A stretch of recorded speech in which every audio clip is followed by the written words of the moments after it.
Hey guys, Xaoslegend here with the Eldrazi spoilers. Um, so I'm a little bit behind here. There's like 40 some odd cards that have been spoiled other than basic lands. So I'm just going to go over all of them, what I think about them, and catch on up. Okay, so everyone has probably seen, well, I'm not sure if everyone's seen everything. Some people probably don't pay attention to spoilers very early on. I usually do. So first we've got Xaoslegend, Butcher of Truth here, who's a 10 casting cost legendary creature Eldrazi. He's a 12/12. When you cast him, you draw 4 cards, so you don't even have to resolve him. It's just triggers when you cast him. So presumably you would draw the cards before he resolves. He has Annihilator 4. Annihilator is a keyword in Rise of the Eldrazi that says whenever you attack with that creature, the opposing player, the defending player, sacrifices that many permanents. So, pretty insane. I mean, if he attacks, you're probably going to win. Anyway, so when he's put into a graveyard from anywhere, its owner shuffles his or her graveyard into their libraries. So that's also triggered, so you could respond to that with like Makeshift Mannequin. But it'll shuffle your whole graveyard. So, presumably that'd be really good against mill, right? So the mill strategy just got a lot worse. Because whenever you run across the random Eldrazi decks, presumably that's just a buy for your opponent. You mill one of their Eldrazi guys that does that, and that's it. You lose. How good is he? Well, we see a couple lands that can reduce his casting cost, so he can go down to like an 8 casting cost. There's a few things that help you accelerate out mana, Eldrazi tokens that you can sacrifice for 1. Time will tell. He's certainly, a really cool card, a very a decent target for any kind of like polymorph decks, things like that. I guess these guys aren't artifacts, right? Since they're just colorless cards, right? Is that how it works? I'm pretty sure. Anyway, so you can't tinker him out or anything.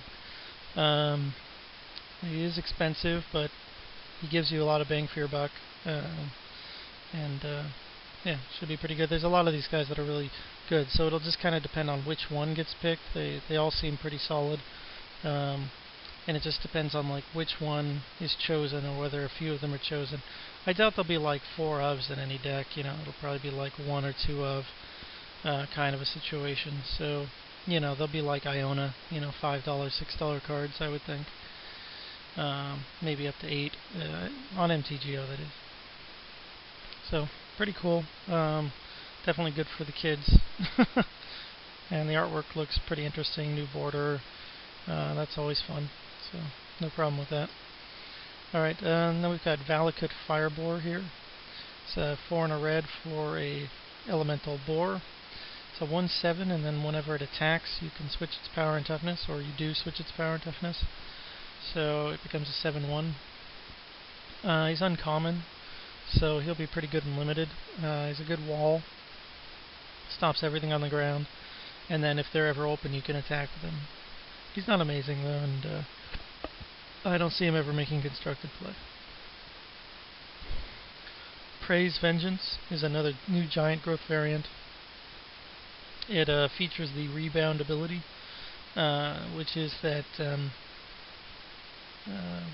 after you cast the spell, on your next upkeep step, you cast it again for free from the exiled zone. It gets exiled when you cast it.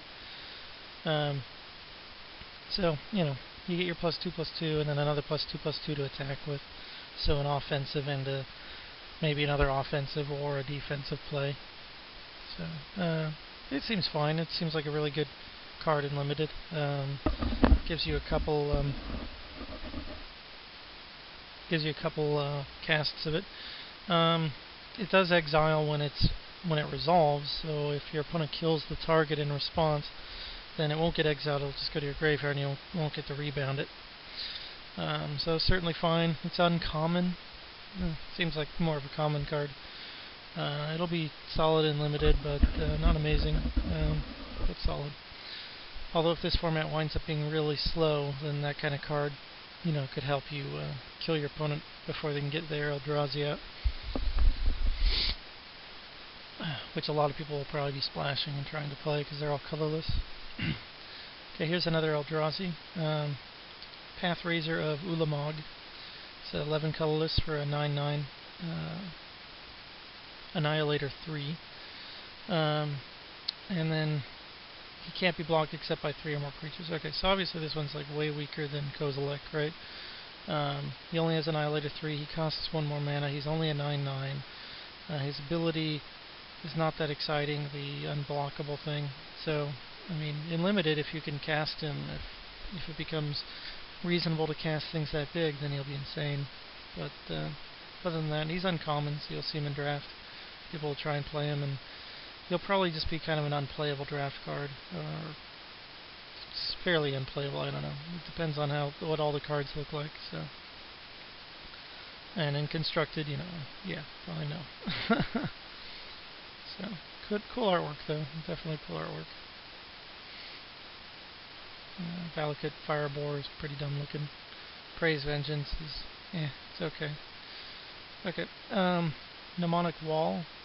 It's a new wall, 4 and a blue for a wall. It has Defender, as walls do. When it enters the battlefield, you can return an instant or sorcery card from your graveyard to your hand.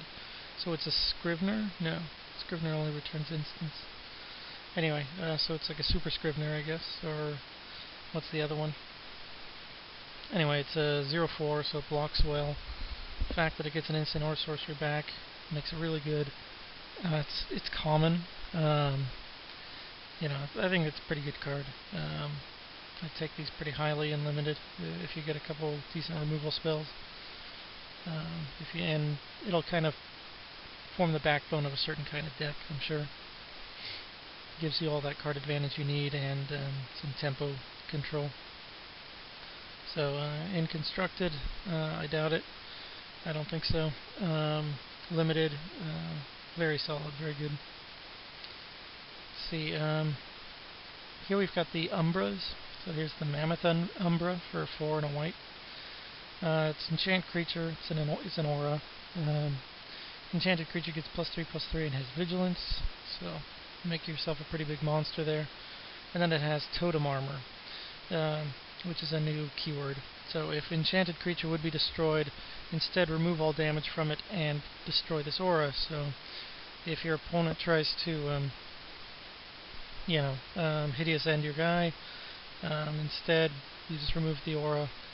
I suppose you might still lose the 2 life, but or if it has a bunch of damage, you take that off anyway, that it would be destroyed, Wrath of God, etc. Okay, so there's the first 6.